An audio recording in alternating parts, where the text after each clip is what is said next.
out that obesity is not only bad for your health, but it's also bad for the health of the people called to save you in a life and death situation. 1 out of 4 Americans is obese, and 36% of Americans are overweight. 9 on Your Side reporter Bryce Onslinger shows us how all of those pounds are taking a toll on first responders.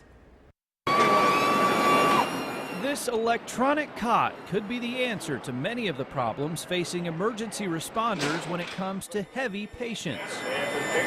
It kind of takes control of the patient, allowing us to dedicate our time and efforts toward patient care. The Cincinnati Fire Department has 2 of these power cots and loading systems. They allow patients to be put in the back of an ambulance with just the push of a button. It's good for the firefighter, it's good for the patient, and it's good for the city. But they're not cheap. Each electronic cot and loading system can cost between $40,000 and $70,000.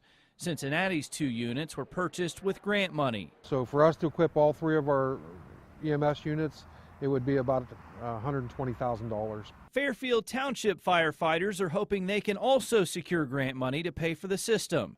Without it, they're being asked to lift the weight of a cot and the hundreds of pounds of patient on top of it. As we're running our EMS calls and we're being forced to lift patients who are getting heavier and heavier, it increases our chances of injuries to our staff. Cincinnati firefighters say the power cots are great for heavy patients, but also help avoid the toll of lifting the average person's weight several times a shift. But even a 125-pound patient with the old cots, if something goes awry, that problem typically transmits to the firefighter's back. And that was Bryce Onslinger reporting. The Cincinnati Fire Department is hoping to get more of the power cots and loading systems. Right now, just 2 of the 12 ambulances on the street are equipped with the system. Elegant.